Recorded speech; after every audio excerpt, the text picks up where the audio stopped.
22 मार्च शुक्रवार का दिन है। अपने शयन कक्ष से ये 6 चीज़ें निकाल के फेंक दो, उठा के अलग रख दो। बल्कि आपको ये चीज़ें शयन कक्ष में रखनी ही नहीं है। ये शयन कक्ष का सत्यानाश कर देते हैं, नेगेटिविटी से भर देते हैं ये शयन कक्ष को, जिससे शुक्र से संबंधित फल आपको नहीं मिल पाते हैं। शुक्र अच्छा खासा होता है तो आपको बर्बाद कर देता है, गरीबी आपके पल्ले पड़ जाती है। तो इस वीडियो के माध्यम से हम ऐसी जानकारी देंगे। 6 का अंक शुक्र का है और 6 चीज़ें ही आपकी बंटाधार करती हैं, आपके शुक्र को बर्बाद करती हैं। तो आपको शुक्र को सही करें, जिसका लाभ आपको दाम्पत्य संबंध में मिलेगा, स्त्री पुरुष संबंध में मिलेगा। आपको किसी से पैसे मिल जाएंगे जो आपका पैसा खा चुके हैं, पैसे वाले आप बन जाएंगे, क्योंकि शुक्र पैसा भी देता है, भौतिक संपदा देता है। शुक्र की जितनी भी कारक चीज़ें हैं वो उनका बेनिफिट आपको मिल जाएगा। ये 6 चीज़ें आपको निकाल के फेंक देनी है, या बेडरूम से या शयन कक्ष से बाहर रख देनी है अगर मूल्यवान है तो। Hi everyone, my name is doctor Uma Shri. मैं अपने YouTube channel doctor Uma Shri में आपका वेलकम करती हूँ। आई होप आप खुश होंगे, मैं भी बहुत खुश हूँ। आइए कंटिन्यू करते हैं अपनी बात को।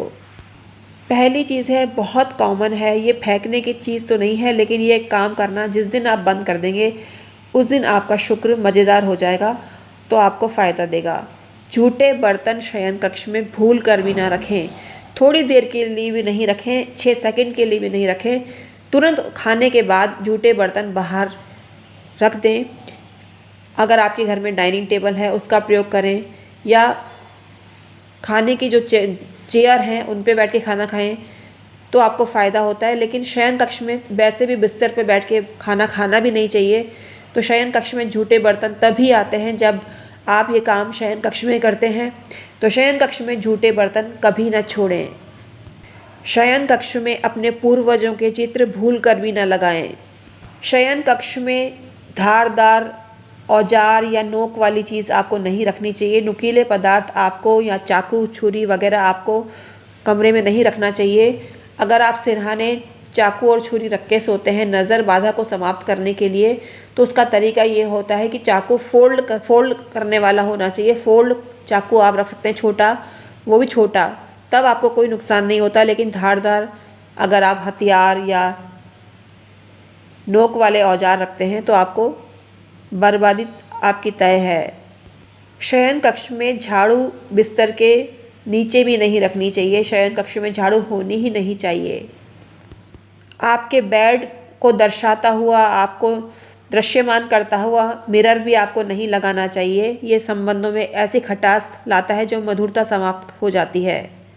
शयन कक्ष में प्रेस भी नहीं रखनी चाहिए। हीटर का प्रयोग आप करते हैं तो काम में लेने के बाद शयन कक्ष से बाहर रख दीजिए। शयन कक्ष में सिलबट्टा, ओखली भी आपको नहीं रखनी चाहिए। हालांकि कोई रखता नहीं है, लेकिन अगर आप रखते हैं तो उनको तुरंत शयन कक्ष से हटा दीजिए। सूखी लकड़ियों वाले शोपीस, डेकोरेटिव आइटम, हिंसक जानवरों के चित्र भी आपको नहीं लगाने चाहिए। महाभारत का चित्र भी बेडरूम में नहीं लगाना चाहिए। महाभारत का चित्र घर में होना ही नहीं चाहिए। तो आपको क्या रखना है? सफ़ेद खुशबूदार पुष्प के प्लांट आप शयन कक्ष में रख सकते हैं। आर्टिफिशियल भी रख सकते हैं, नेचुरल भी रख सकते हैं। नेचुरल तो थोड़ा मुश्किल होगा, लेकिन अगर आप शयन कक्ष में मोगरे के आर्टिफिशियल पुष्प रखते हैं तो आपको फ़ायदा मिलता है। शयन कक्ष में अगर एक आलू अवश्य रखिए, आपको लाभ होगा। शुक्रवार के दिन हो सके तो नमक कम खाएं। तो ये थी बहुमूल्य जानकारी, जिसके द्वारा आप शुक्र को संयमित कर सकते हैं, शुक्र को पावरफुल बना सकते हैं, शुक्र को मजबूती दे सकते